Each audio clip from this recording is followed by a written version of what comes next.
23 people were killed and over 80 injured when an under-construction flyover collapsed in Kolkata on Thursday. Rescue work is still underway as many others are believed to be trapped under the debris. 5,000 rescue workers and 10 NDRF teams are at the accident site. 2 columns of the army have also been pressed into service. A 100-meter section of the under-construction Vivekanand flyover came crashing down in the congested Girish Park area of Kolkata yesterday afternoon. Hundreds were injured as huge slabs of concrete and metal fell at the traffic intersection. Rescuers are using heavy cutters, drilling machines and sensors to rescue people trapped under the debris. The 2-kilometer flyover has been under construction in the Bada Bazar since 2007, with the contractors missing 9 deadlines so far. Residents of the Bada Bazar, one of the oldest and most congested parts of the city, have been complaining about the faulty design of the flyover for years, but their concerns have been ignored by successive governments. Most of the challenges are already overcome, but yesterday, since yesterday we were facing many problems, many challenges were there, but at present operation is already in its last phase, and at present there is no problem as far as this part of the operation is concerned. But if you look at the left side, the leaning part of the flyover, yes, this part, when this will be demolished or removed, there will be challenges, and this operation has to be done under a very specialized supervision under the experts, and the construction company, their structural engineers, they would be doing this operation in phased manner, so which would be done subsequently, because no immediate threat is involved at present this side.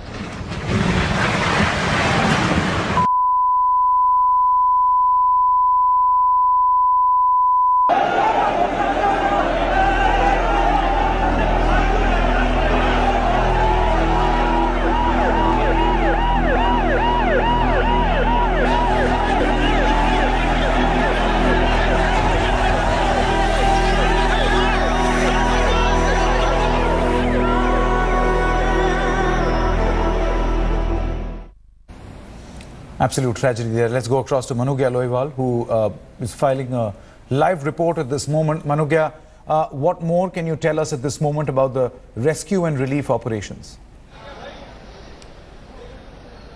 Well, the rescue operation almost seems to be complete. The DIG of NDRF has confirmed to us that 23 bodies have been taken out from the debris, but the possibility of anyone coming out alive or deceased is no more. So that means that the debris control is now in place. So we also told to understand that these machines that you see here working just behind me, these are the JCB machines which are here to clear out the debris so that one arterial road is at least operational. Now this also means that there will be no diversions allowed during the day.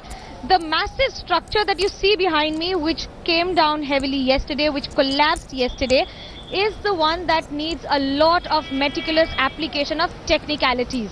We also told that it will involve the involvement of the company also that manufactured it, that made it and constructed it, because that will be the paramount hectic work, and of course the kind of technical advice and technicalities that are involved in it will be higher than any other operation.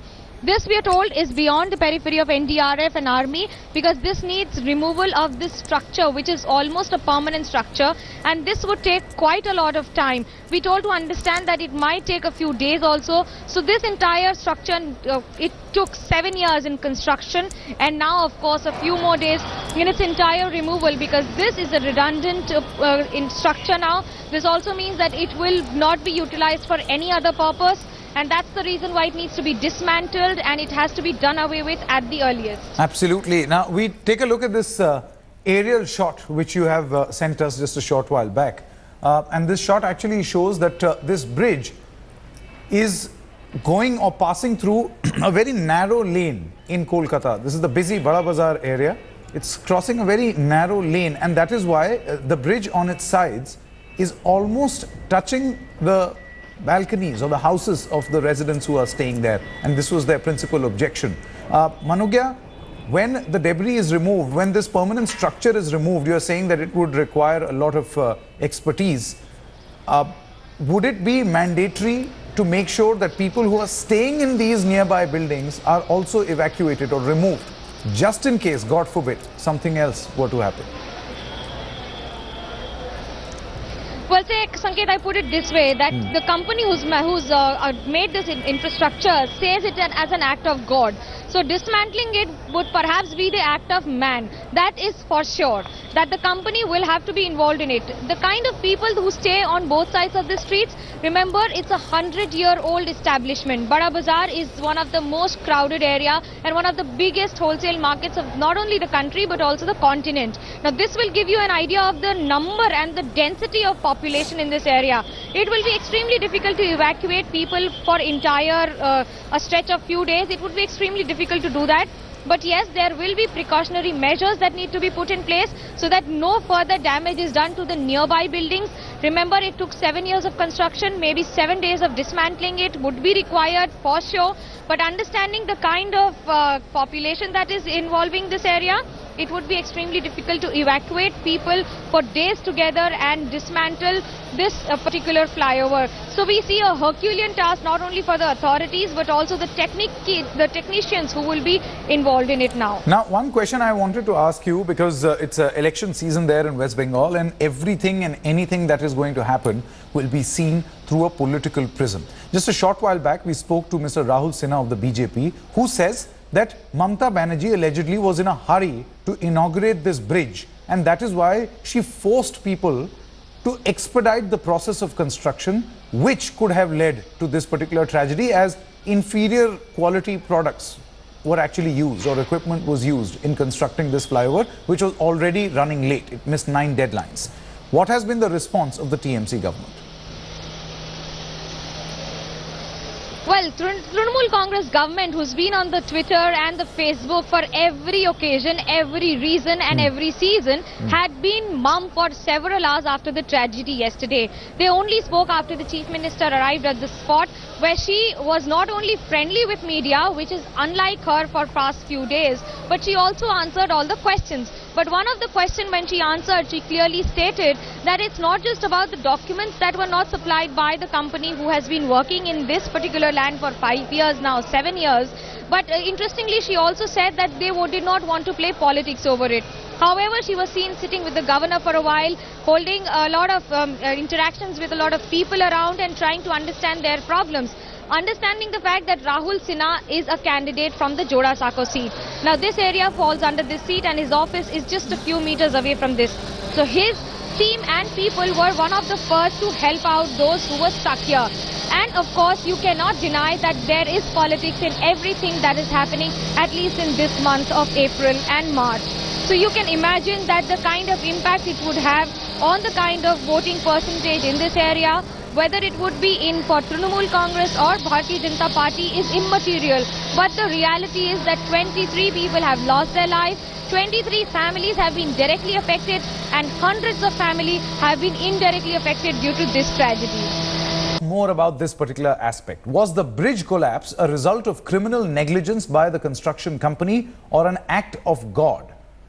Even as the company responsible for building the flyover, IVRCL, tried to hide behind the second argument, the Kolkata police has registered a case of culpable homicide against the company and sealed its offices. The flyover was meant to ease the congestion in Bada Bazaar, which is Asia's largest wholesale market. IVRCL backed the contract for the 2.2-kilometer long flyover in 2008 and started construction in 2009. Since then, the company has overshot 9 deadlines. What's surprising is that despite the delays, successive governments took no action against the company. Residents had been sounding an alarm since the work started in 2009, alleging that the design was faulty and the flyover was passing barely inches away from people's homes. Despite complaints, the City Development Authority granted the contract to IVRCL, a blacklisted firm, as Manu has just described. And in a shocking statement, when asked for an explanation, the head of IVRCL said that it was an act of God.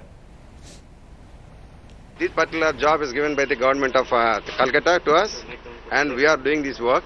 And we already done almost 65-70% of the work is already over. Still the remaining 45% is supposed to complete, and still in the process. Nothing has happened. Today the girders were missed, it seems. Still in the process. One girder is missed, then second one also fell. That's how the accident has taken place. It's nothing but a God's act. After the tragic incident in North Kolkata, which has taken 18 lives and still counting, we have been able to track the office of the contractor which was building that ill-fated flyover. It's the IVRCL company, which is a Hyderabad-based company. As you can see, there is a signboard on this premises in South Kolkata. I will just like my camera person to show the address of this premises. It's 108 Chakraborty Para in South Kolkata, in Kasba area of South Kolkata. And let me just enter this premises. There is one signboard of IVRCL, and as you enter, there is another signboard of IVRCL with the reception. There's a security guard here. ये बताइए कि आज शाम को जब ये incident हुआ था तो पुलिस टीम यहाँ पे आई थी ये ऑफिस सील करने? हाँ आया था, सील करके चला गया। और क्या बोला पुलिस टीम ने, क्या बोला? पुलिस टीम ने कुछ पूछताछ कर रहा था, जो मेरे को जो पता था मैंने बोला, लिख के चला गया। लेकिन जब पुलिस टीम आया था तब इस ऑफिस वैसे ही बंद था, कोई था इस ऑफिस में? नहीं था, सिवाय हम लोगों का। जब सुबह ये हादसा हुआ, जब ये न्यूज ब्रेक हुआ कि फ्लाईओवर गिर गया था, तब ऑफिस आज खुला था? हाँ खुला था। Okay, so there you have it. The security guy here, he says that there was a police team that came here in the evening, sealing the premises. The office is located on the 3rd floor. We went there. The gates are locked, and there are no signboards at the gate of that floor on the 3rd floor. But here you can see IVRCL clearly mentioned at the reception area of this building. It's a residential building, a 3-story residential building, in which one of the stories, in one of the floors, there is one office of the IVRCL, the regional office of this Hyderabad-based company in Kolkata, which is responsible for the ill-fated, flyover that has come down today. And an FIR has now been filed with the Posta police station in Kolkata, and police teams have sealed off this office. With camera person Tapan, Indrajit for India Today in Kolkata. Let's now go across to Ashish, who joins us with all the latest from Hyderabad. Ashish, what are you hearing about this Kolkata police team reaching there in Hyderabad? Any arrests likely? Of course, Sanket, our top sources confirmed that a Kolkata police team consisting of 5 members has arrived in Hyderabad. They have questioned few of the IVRCL officials here in Hyderabad, and our sources are confirming that arrest is very likely. They are questioning, they are investigating the company role in the whole process. They are just ensuring, and they are just verifying how there was any kind of negligence was there or not, and they are questioning officials of IVRCL, and arrest is very much likely here. Right, Ashish, many thanks for joining us from Hyderabad with all the latest. Obviously, we can, focus on the positive things that we did there against Australia.